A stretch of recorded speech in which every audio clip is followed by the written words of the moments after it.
Dari sinilah pengabdian beliau kepada masyarakat dimulai.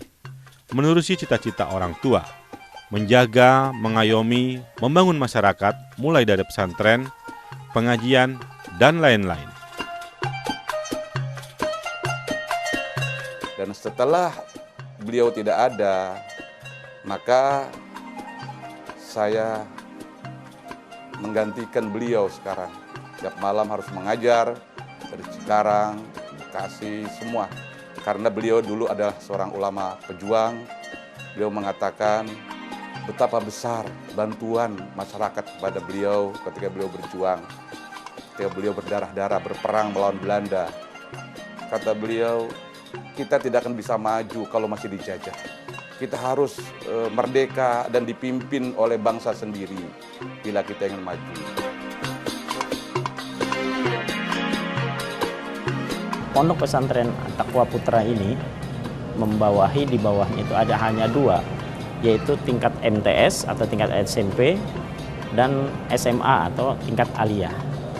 Kalau untuk di Putra ini cukup banyak ya, karena ini menjadi pusat. Ada radio, ada nanti masjid, ada juga selain tadi yang 2 disebutkan, di sebelah kami ada juga MIT. Kebetulan kami juga sekarang baru dibangun Rusunawa, khusus santri di Pondok Pesantren Taqwa. Lapangan sudah ada, dapur umum sudah ada, pondok sudah ada, semuanya akan kita lengkapi sedikit demi sedikit.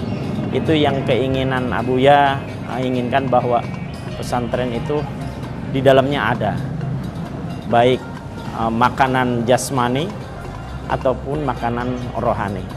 Nah, ini yang ingin beliau capai. Saya kira yang kami lihat atau secara pribadi saya lihat bahwa beliau adalah ingin tawazun, ingin ada keseimbangan. Bahwasanya di pondok pesantren ini belajarlah bagaimana keseimbangan fid dunya hasanah wa fil akhirati hasanah itu bisa dilakukan di sini. Saya pertama tugas pokok saya di pesantren. Inilah yang menjadi amanat Pak Kiai di pesantren. Kemudian tiap malam saya taklim keluar semua Kabupaten Bekasi dari ujung sampai ke utara, ke selatan, termasuk ya Jakarta Timur. Nah, itu tiap malam saya melanjutkan taklim bulanan sebulan sekali. Kemudian juga dalam organisasi MUI, kami aktif di MUI. Sekarang Kabupaten Bekasi saya sebagai wakil MUI Kabupaten Bekasi. Kemarin ditawarkan untuk jadi ketua, saya tidak bersedia karena kesibukan saya. Sudahlah yang lain saja, yang barangkali tidak punya kesibukan terlalu banyak, nanti hanya jabatan diterima tetapi tidak mampu melaksanakan tugas dengan baik. Ya, saya sebagai wakil saya siap. At-Taqwa ini oleh Pak Kiai sudah didesain sedemikian rupa ya. Semua masyarakat di sini menyatu. Guru-guru di sini kalau pagi ngajar anaknya. Tapi kalau malam semua guru-guru yang sudah senior nyerbu masyarakat, semua ngajar di masyarakat. Ketika anaknya bilang, "Bapak, ada guru saya."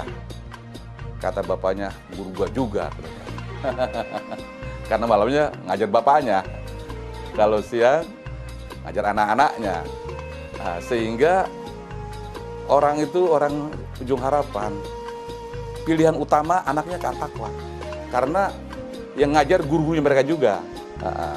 Kalau anak ini nggak bisa udah di At-Taqwa baru mereka kirim ke tempat lain. Jadi rata-rata karena mereka ini milik mereka. Dan kita libatkan, memang masa kita libatkan. Dan semua kegiatan masyarakat itu tercover di At-Taqwa. Umpamanya ada acara maulid, ada acara perkawinan, khitanan, semua di cover. Jadi mereka kalau ada acara kawinan pasti datang ke kita. Iya, mereka mau ngawinin, kita nikahkan, nanti ada acara malamnya, tasyakurannya, nggak pernah lepas daripada kita semua. Ya, kalau kita udah nggak bisa, kita tunjuk, Serdani silakan mewakilin gitu bawahnya. Bawahnya Kiai Nasir silakan mewakili, tapi mereka undang. undang kita, undang Kiai Amin selalu. Begitu. Jadi di sini semua masyarakat remajanya ada, di cover lagi oleh ada yang namanya Ikra. Ikra itu juga guru kita, cara ketua Ikra. Ada yang Darul Aitam, semua nggak ada yang tercover, semua tercover semua. Ya, semua kegiatan ada di At-Taqwa semua. Dan ada tanggung jawab masing-masing. Dari Darul Aitamnya, dari jomponya, umpamanya orang Jumat, itu orang-orang yang jompo-jompo dijemput. Jadi mereka yang jompo sekian orang, nanti ada mobil yang jemput mereka. Jam 11 mereka di apa? Tunggu, nanti dijemput. Untuk sholat Jumat di masjid ini. Jangan sampai ada alasan mereka tidak mampu, lalu mereka tidak sholat.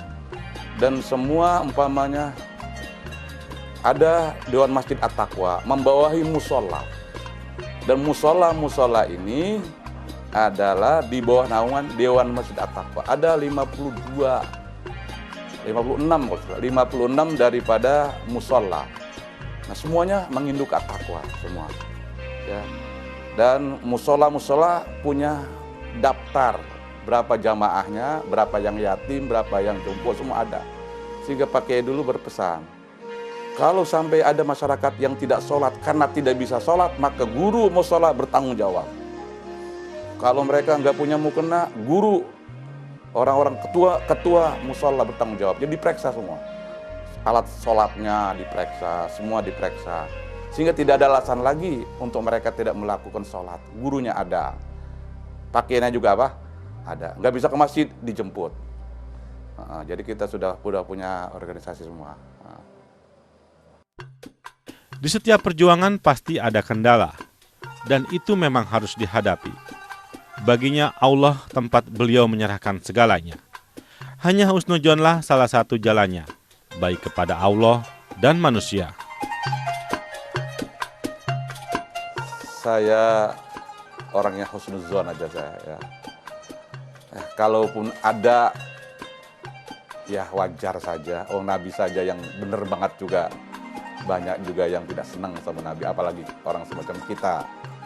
Saya menganggap itu hal yang wajar. Dan kami disiapkan ilmu oleh Pak Kiai bagaimana biar kita dicintai oleh umat. Bagaimana orang-orang yang tidak senang sama kita, yang kita tidak tahu, dia akan menjadi bumerang, akan kembali kepada dia gitu. Jadi ketika saya dijahatin orang, barangkali senjatanya mantul lagi gitu, balik lagi ke dia. Kayak saya nggak pernah tahu apa ada orang yang tidak senang sama saya, yang saya nggak tahu. Karena barangkali udah balik lagi ke dia gitu barangkali. Gitu.